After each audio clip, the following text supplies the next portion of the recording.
60 वर्ष पूर्ण झालेली आहेत. गेली जवळपास 12-13 वर्ष मी तुमची नेतृत्वाची जबाबदारी सांभाळतोय.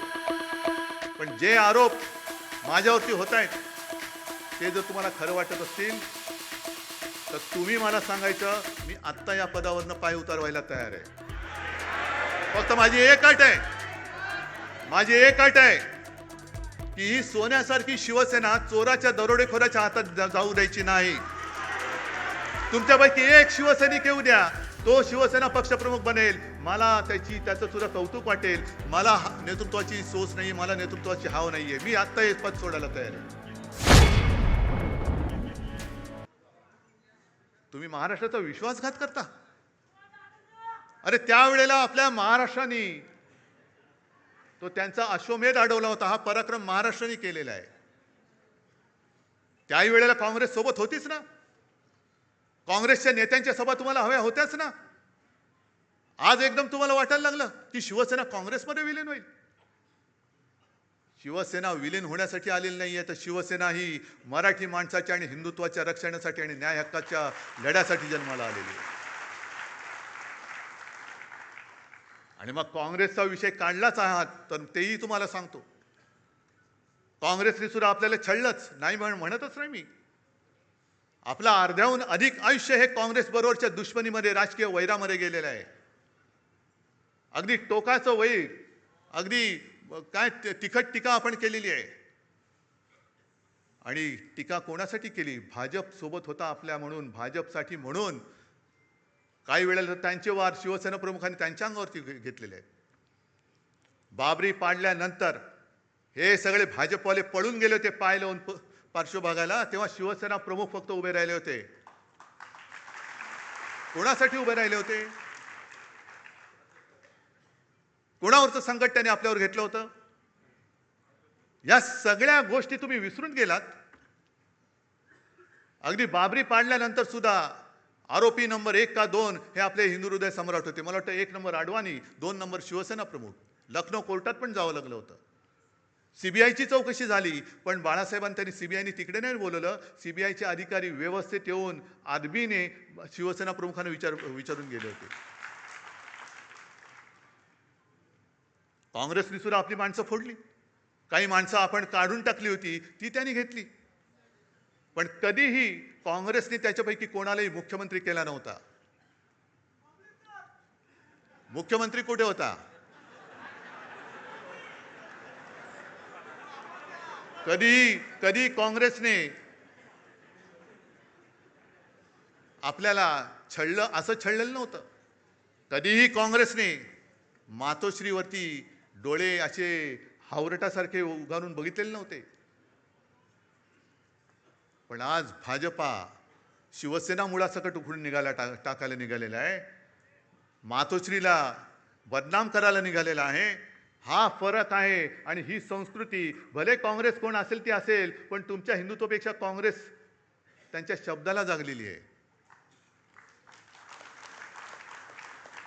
ज्या मातोश्रीने, ज्या बाळासाहेबांनी, कोण तुम्ही असाल, तडीपार होतात, कशासाठी तडीपार झाला माहिती नाही, आपला वाचव याला.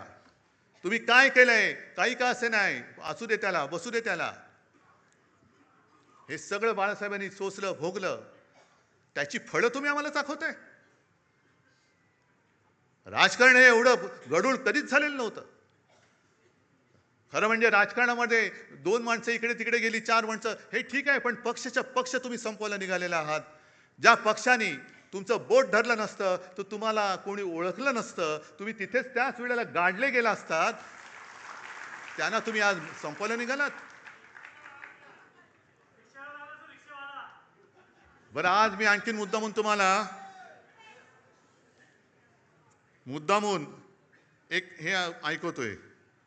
हे आता जे त्यांचं चाललेलं आहे सगळं, की टू थर्ड हे कायदेतज्ञ उल्हास बापट की 2/3 लोकांची संमती असावी लागते, या मुद्द्याचा आधार घेतला जातोय. पण तो अर्धवट आधार घेतला जातोय. आता 10व्या शेड्यूलमध्ये असं म्हटलेलं आहे की जर का एखाद्या सदस्याने आपणून पक्ष सोडला तर तो डिस्क्वालिफाय होतो या 10व्या शेड्यूल खाली. आणि मग 4थ्या पॅरेग्राफमध्ये लिहिलंय की यातनं कोण कोण वाचू शकतं, तर पक्षांनी जर का विलिनीकरण केलं आणि त्याला 2/3 सदस्यांनी जर का संमती दिली तर ते वाचतात. म्हणजे निर्णय जो आहे मर्जरचा तो पक्षांनी घ्यायचा. या 6 लोकांकडे तो मर्जरचा निर्णय नाहीये. हे त्या तिकिटावर निवडून आलेले, तो पक्ष नाहीये, पक्ष वेगळा आहे. त्यामुळे इथे निर्णय जो आहे तो उद्धव ठाकरेंनी घ्यायचा आहे आणि मग जर का 2/3 असतील तर ते वाचतील. तर आता याच्यावर सुप्रीम कोर्टाने आतापर्यंत 4 वर्ष हा खटला पडू नये, अजून सुप्रीम कोर्टाने याच्यावर निर्णय दिलेला नाही.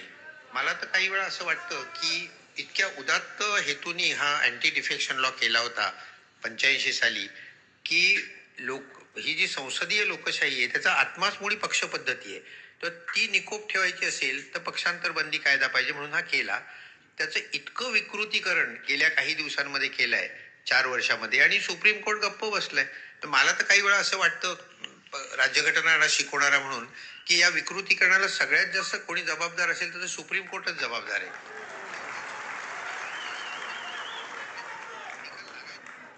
बोला.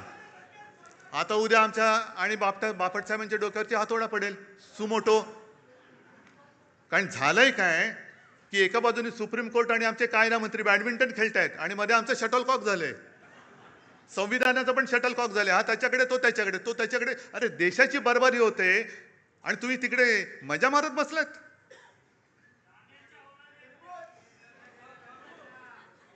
पण आता विचार सगळ्यांनी केला पाहिजे, केवळ शिवसेनेने नाहीये. हा विषय शिवसेनेचा नाहीये. का शिवसेना पाहिजे, एक तर शिवसेना हवी आहे की नको आहे, हा विचार सगळ्यांनी करा. महाराष्ट्राने केला पाहिजे. आज सुद्धा मी जेव्हा जातो म्हणजे अगदी ठीक आहे, मी जिल्हा परिषद निवडणुकीला नाही फिरलो कोणी. याचं कारण मला स्थानिक नेते उभे राहिले पाहिजेत. त्यांच्या जीवावरती तुम्ही शिवसेनेची धुरा ही स्थानिक पातळीवर तरी सोपवणार आहात की नाही? का प्रत्येक वेळेला आपले पंतप्रधान येतात, अगदी दूध संघाच्या निवडणुकीला सुद्धा भाई और बहिनो. मग माझे स्थानिक लोक आहेत कुठे? बरं तुम्ही खासदार आहात, तुम्ही आमदार आहात, अरे करा ना निवडणूक, लढवा. पण ज्या वेळेला आपत्ती आली होती मराठवाड्यावरती, या गेल्याच वर्षी जमीनच्या जमीन वाहून गेली होती, शेतकऱ्याची जमीनच्या जमीन. महापुरामध्ये घरं वाहून गेली, भांडीकुंडी वाहून गेली, वह्या पुस्तकं वाहून गेली. तेव्हा मुख्यमंत्री उपमुख्यमंत्री कोणी आले नव्हते. मी आणि माझ्या बरोबर हे सगळे अंबादास, चंद्रकांत खैरेसाहेब, कैलास वगैरे त्यावेळेतले सगळे आमदार, खासदार आणि आपले शिवसैनिक त्यांच्या मदतीला धावून गेले होते. मी मुख्यमंत्री होतो हे सांगावं का लागतंय? कारण लोक विसरतात. कोणी न मागता कर्जमुक्ती ती सुद्धा कोणत्याही प्रश्नाशिवाय मी केली होती. 10 रुपयामध्ये शिवभोजन दिलं होतं. आणि करोनामध्ये काय केलं होतं हे तुम्हाला माहिती आहे. आणखीन आमच्या घराण्याचा जो इतिहास आहे तो एक सांगायचा राहिला. कारण प्रबोधनकारांपर्यंत तुम्हाला सगळ्यांना माहिती आहे. प्रबोधनकारांचे वडील सीताराम ठाकरे कोणालाच माहिती नाही आहेत. माहिती असतील कसे? कारण जसा करोना आला होता तसं त्यावेळेला प्लेग आला होता. आणि तेव्हा आमचं घराणं हे पनवेलमध्ये राहायचं. आणि प्लेग म्हणजे काय? लागला की गेला. म्हणजे कोणाला गाठ आली का गेलाच. आणि त्याच वेळेला मग ते रँड वगैरे ते सगळं झालं ते पुण्यामध्ये, ते तिकडे. पण मृतदेह वाहून न्यायला कोणाची तयारी नव्हती, हिंमत होत नव्हती. तेव्हा प्रबोधनकारांचे वडील सीताराम ठाकरे आणि त्यांच्या सगळ्या मित्रमंडळींनी हे मृतदेह वाहण्याचं काम केलं आणि त्याच्यात ते घेऊन ते गेले. आहे कोणाचा असा घराण्याचा इतिहास? आमच्या अंगावर येते येता. आणि म्हणून मी आज शेवटी तुम्हाला विचारतोय, मी आजपर्यंत तुम्ही मला जपलत कारण शिवसेना प्रमुखांचा आदेश. जसं शिवसेना प्रमुखांनी सांगितलं की जसं तुम्ही मला जपलं, मी तुम्हाला जपलं, तसं उद्धवला सांभाळा, आदित्यला सांभाळा, तसं मी आज तुम्हाला सांगतोय. मी कसा आहे तुम्हाला माहिती आहे. माझ्या माणसाने माझ्यावरती बोट दाखवलं तर एक क्षण सुद्धा मी राहणार नाही तिकडे. आणि म्हणून मी मुख्यमंत्री पद सोडलं आणि वर्षा सोडून मातोश्रीला गेलो. त्याच्यामुळे नाटक म्हणून मला कधी जमलेलं नाही आणि करण्याची गरज नाही आहे. मला जर का काही पाहिजे असतं तर आज सुद्धा मी विनासायास विधान परिषदेमध्ये टिकोजीरावासारखं जाऊन बसलो असतो, पण मी नाही गेलो. म्हणून मी आज तुम्हाला सांगतोय, विचार करून उत्तर द्या. 60 वर्ष पूर्ण झालेली आहेत. गेली जवळपास 12-13 वर्ष मी तुमची नेतृत्वाची जबाबदारी सांभाळतोय. पण जे आरोप माझ्यावरती होत आहेत ते जर तुम्हाला खरं वाटत असतील तर तुम्ही मला सांगायचं, मी आत्ता या पदावरनं पाय उतारवायला तयार आहे. फक्त माझी एक अट आहे की ही सोन्यासारखी शिवसेना चोराच्या दरोडेखोराच्या हातात जाऊ द्यायची नाही. तुमच्यापैकी एक शिवसैनिक येऊ द्या, तो शिवसेना पक्षप्रमुख बनेल, मला त्याचं सुद्धा कौतुक वाटेल. मला नेतृत्वाची सोच नाही, मला नेतृत्वाची हाव नाहीये. मी आत्ता हे पद सोडायला तयार आहे. पण कोणी लाचार, गद्दार, भेसळयुक्त रक्ताचा माणूस माझ्यावरती आरोप करत असेल तर त्याला उत्तर तुम्ही द्यायचं आहे. बाकी मी डगमगलेलो नाहीये, मी खचणारा नाहीये. अनेक संकट आली, अनेक वादळं आली, मी पळणारा नाहीये. मी पहाडासारखा उभा राहीन, जबाबदारी स्वीकारेन. पण तुमच्या मनात जोपर्यंत विश्वास आहे तोपर्यंतच हे मी करेन. आणि ज्या क्षणी तुम्हाला वाटेल त्या क्षणी मी हे पद सोडल्याशिवाय राहणार नाही. जय हिंद, जय महाराष्ट्र.